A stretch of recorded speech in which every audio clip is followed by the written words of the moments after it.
Omusajja mukulu amanyikiddwa nga Pastor Bugingo nabwe kityo asasudde obukadde 6 obw'obuliwo okwewonya ekkomera wali mu kkooti y'Entebbe. Bugingo agenze mu maaso n'okuba nti yeegaana omusango ogwalimu ne musajja mukulu amanyikiddwa nga amale mabirizi ogw'okuwasa omukyalo omulala era nga ne mabirizi omusango gumugibwako mu butongole gavumenti ekutekinga over. Bugingo wakomawo ennaku z'omwezi 18 February okusobola okuba nti yennyonnyolako bulungi mpola mpola okusobola okuba nti nekkooti ewuliriza omusango guno. Tukwaniriza nateera ku mukutu gwaffe omuganzi ogumanyikiddwa nga Uganda Mukamooli amanya n'eddoboozi bamutantambi Jimso number 1 rich boy Max original made in Uganda. Bugingo afuse Bugingo era ngenda kusaba ogenda maaso n'okuba nti osubscribe nga tugende ffenna mpola mpola osobola okuba nti obaoli atuteesa ebintu ebyenjawulo. Bugingo olunaku lwa leero agenze n'alabikirako mu maaso g'omulamuzi oluvannyuma okuba nti yababirwa munnamateeka amanyikirizwa nga mabirizi male ensonga yakuwasa mukyala mulala nga yamala edda okugattibwa era nga Bugingo wetwogerera amaaso gatandise edda okumumyuka ng'agamba nti nga amaaso gatandise edda omumyuka nga ebintu obaolyawo tebigenda bulungi ku ludda lwe amaaso. Olunaku lwaleero asobodde okuba nti asimbibwa mu mbuga y'omulamuzi bulungi okubita ebya lwaki yagenda mu maaso n'okuba nti asuulawo Teddy Bugingo n'okugenda mu maaso n'okuba nti afuna omukyalo omulala mpola mpola. Wano no Bugingo agenze mu maaso n'okuba nti yeegaana emisango gyonna ng'agamba nti tawasangako mukyala mulala era omusajja mu mukyala mukulu amanyikiddwa nga Susan Makula tamumanyiiko yadde si mukyala we wabula mukwano gwe. Bugingo bino we biddira byonna luvannyuma lw'okuba nti yagenda maaso n'okuwaza empaka okwanjulwa omukyala amanyikiddwa nga Susan Makula era ng'omusimbi gwagenda mu maaso n'okuba nti obuliawo gumansibwa kwogwo omukolo.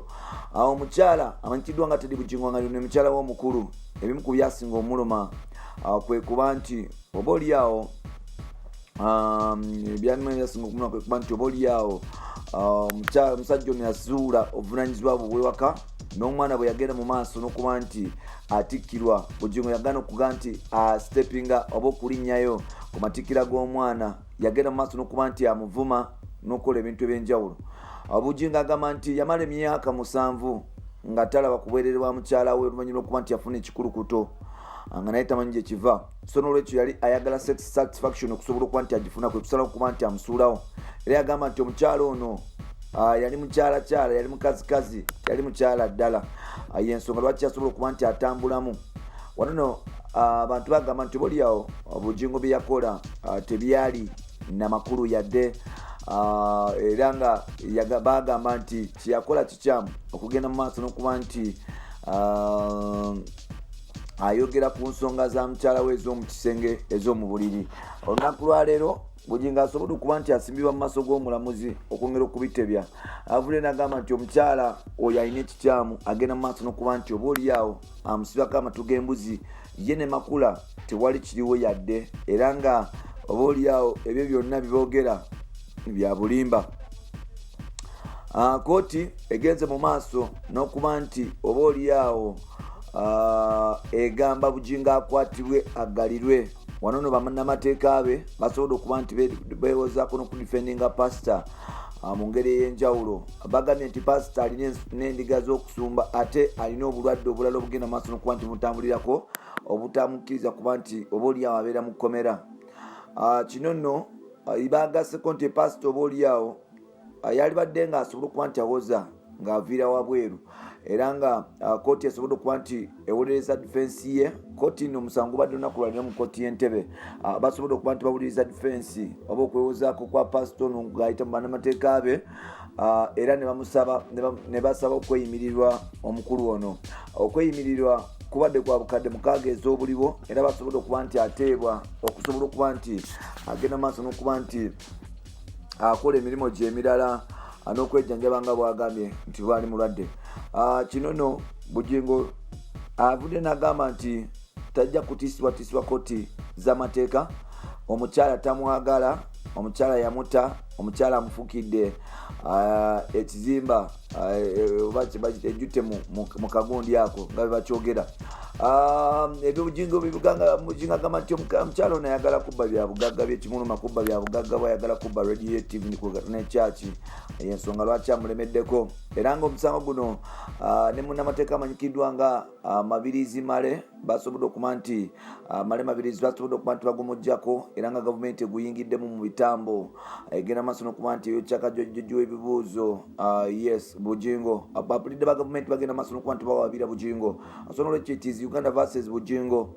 Wano Bugingo bingi ebitandise okuba nti byogera nti oli awo yakola kikyamu ogenda maaso n'okuba nti aswaza eddiini.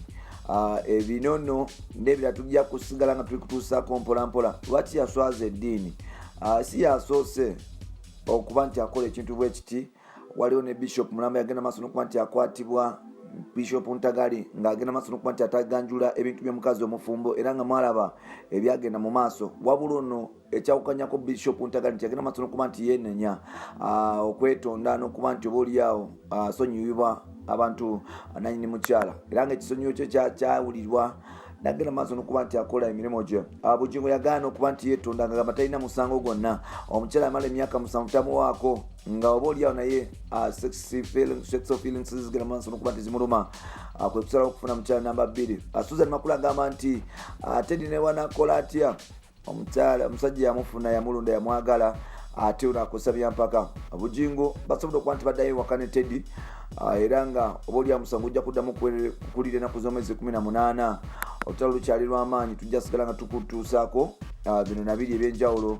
Agenda maaso n'okuba nti otambula naffe omukutu guli gumu gwa Uganda Mukamooli mpola mpola. Bukadde 6 bugenze 18 tetumanyi buddako kugenda. Guno omusango gwa kutwala ssente, obutimbe n'obutimbe bw'essente kubanga abagulemu bagagga beerere. Bye bye. Esala zetagisa bochanga pastor Alozias Bugingo yagenda mu maaso n'okuba nti obulyawo afuna omukyala amanyikiddwa nga Susan Makula tebafunanga mirembe mu maka gaabwe. Wetogera kooti y'Entebbe yabayise bagende mu maaso n'okubitebya, okugenda mu maaso n'okuba nti bakola ki batyoboola ekitiibwa ky'obufumbo n'ogezaako okuba nti obaoliawo bamenya amateeka okuwasa mu Uganda nga maybe oli mufumbo nga oli mukristaayo, obutukuvu okw'omukyaki okkirizibwa kuwasa muntu omu, era nga oli bw'aba takuwadde divorce okkiriza agenda mu maaso n'okuba nti owasa mukazi wakubiri. Bukyanga abanjula ebizibu bigenda mu maaso n'okuba nti byesombako, era nga wetwogerera Haji Pastor Alozias Bugingo agenda kuba nti luyolekera kooti ya Entebbe asobole okuba nti addamu kajojjojo w'ebibuuzo. Lwaki Pastor Bugembe lwaki Pastor Wilson Bugingo yabikoze, ani amututte mu kkomera, ate kyolowooza ku nsonga bwe ziti byonna bitugenda okuba nti tukutuusaako mpola mpola. Tukwaniriza ku mukutu gwaffe y'omuganzi ogwomanyikiddwa nga Uganda Mukamooli, amanya n'eddoboozi bampita Ntambi Jimso Namalundi Kibwe ya Maksudi Junior made in Uganda. Webale kuba nti otambula nange, ngenda kusaba ngenda maaso mukuba nti osubscribinga. Yasin Limoja, big up on yourself my brother. Thanks for following us and loving us unconditionally. Promise Kenzo Rihanna, big up on yourself. Na buli yenna atambula nange ngenda kusaba ngenda maaso mukuba nti okompenting afune kulinnya lyo Shamira ogambo ya mukwano kabyebe obula kwanti otambula nange.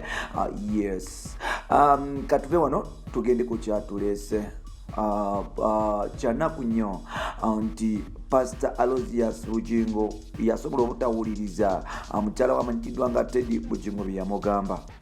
Yagenda mu maaso n'okuba nti awaguza, okuwakuza kwegatta n'okuba nti akola kiyite polygamy. Ogenda mu maaso n'okuba nti anayiza abakyala ab'ebbali. Wano nno nga muddaddiini kyagenda mu maaso n'okuba nti kikosa abantu amukkiririzaamu, especially abo abantu abalowooza nti oba oliawo Pastor tagwanidde okuba nti akola kintu kyeyakola. Bugingo yagenda mu maaso n'okuba nti akola ekintu ekyali kya busajja, kwe kugamba omukyala nga bwe yali akulukuta era nga yali amaze emyaka 7 atafuna kaboozi ka kikulu. Bugingo yagamba nti yali atawana mu nsonga z'obuliri, first defense yasooka, ng'ate tayagala kuba nti akola kye bayita masturbation. kwe kusalawo kuba nti afuna omukyalo omulala era nga omukyalo gwe yafuna bamuyita Susan Makula. Kino kyawawaza amatu g'abantu ne bagamba nti obaoliawo Bugingo byakoze tebiriiyo. Sijja kumusalira musango. Abasajja bangi beetaaga obudde bw'abakyala baabwe n'abakyala obaoliawo nabo beetaaga obudde bw'abaami baabwe, especially when they are not so busy. Bugingo agamba nti yakigwako emyaka 7 gye yamala ng'omukyala tamuwaako nga asitavinga mu nsonga z'obuliri anoonya wamalira ekyoyoyo takiraba. Wano ne yagenda mu maaso n'okuba nti afuna omukyalo omulala. Yali mutombula Kalevu, yali musomi w'amawulire, mukozi we ku TV. Era yagenda mu maaso n'okuba nti amuwa omulimu wali ku House of Prayers mpola mpola. Omukyalo bamuyita Makula. Bagenda mu maaso ne beeyanjula era nga mwenna embaga eyo twagibatuusaako ne tubabuulira ebyafaayo. Era Bugingo yagenda mu maaso n'okuba nti agula abamijja kwogata babloga n'abavumi ab'olulango okuli Kasuku Kikuwaza Banga ne Katolubwamu okusobola okuba nti bamulwanako entalo, bamulwanirako olutalo luno. Munnamateeka amanyikiddwa nga Male Mabirizi yagenda mu maaso n'okuba nti afairinga omusango n'agutwalayo mu kkooti y'entebe nga avunaana Bugingo okugenda mu maaso n'okuba nti atyoboola eddiini n'okuba nti atyoboola etteeka ly'obufumbo bwe yagenda mu maaso n'okuba nti ayanjulwa mpola mpola omukyalo ow'okubiri. Kino nno mu kusooka byalinga ebyokusaaga kati biri serious. Bukyanga Bugingo amala kweyanjula ew'omukyala amanyikiddwa nga Susan Makula tafunanga mirembe. Bugingo yagamba nti teyeyanjulangako wabula yagenda kuba nti akyala bamuyita ng'omugenyi omukulu oyo Makula era nga talina kyeyakola okuggyako okuba nti ateninga omukolo gwa mukwano gwe. Kino kyalaga nti obaoliawo yeegaana Susan Makula ku poliisi yoga yadde yakola defense bwetyo. Kyamwaliriza okuba nti kyawaliriza lawyer okuba nti afuna embavu ezimutwala mu kkomera. Ennaku zombi zigenda kubeera nga 21 Friday. Bugingo ajagenda mu kkomera, ajagenda mu kkooti n'omukyala Teddy n'omukyala amanyikiddwa nga Susan Makula basobole okuba nti babitebya. Teddy Bugingo avaayo agamba nti omusajja ono yamujoga n'akatagga. Yasobola okuba nti attention egiwa omwana omuto Susan Makula n'alema okuweerera abaana bona obuvunanyizibwa bonna yabusuula. Yagenda mu maaso n'okuba nti atyobuula ekitiibwa ky'abakyala n'abakyala bonna ab'oku nsi. Yagenda mu maaso n'okuba nti amukonjera ebigambo eby'enjawulo n'okulangirira ensi nga bwe yali afunye ekirwadde ky'ekikulukuto. Bapasita bannaddiini n'ab'ebitiibwa mu Uganda bagamba nti kino ekintu Pastor Aloysius Bugingo statement eno gyakola yali yakigonjovu era omusango baagumusalira. Kati tulinze tulabe oba kooti y'entebe enaagenda mu maaso n'okuba nti esalira omusango Pastor Aloysius Bugingo. Ekibuuzo kyenkubuuza kiri bwe kiti, wamma Pastor Aloysius Bugingo yagenda yakola kituufu okufuna omukyalo omulala era nga statement gye yakola nti omukyala we alina ekikulukuto nayasanguza ebyama by'omu buliri yali eraga busajja oba nedda? Genda mu maaso n'okuba nti otuwa opinion yo mu comment section tusobole okuba nti tutambula ffenna mpola mpola. Ate werabe kuba nti osubscribinga tusobole okuba nti tutambula ffenna. Nkwagala nnyo nno wenna mpuliriza era nkusa munye ekitiibwa. Amanya n'eddoboozi lwa Mutantami Jimso, omukutu gwa Uganda Mukamooli, Shamira Anneti, Saidati, Mary, Rebecca, Deborah, Dora, mwenna bampuliriza, Yasini n'abasigaddewo mwenna kutambula naffe. Bye bye, katukomewo.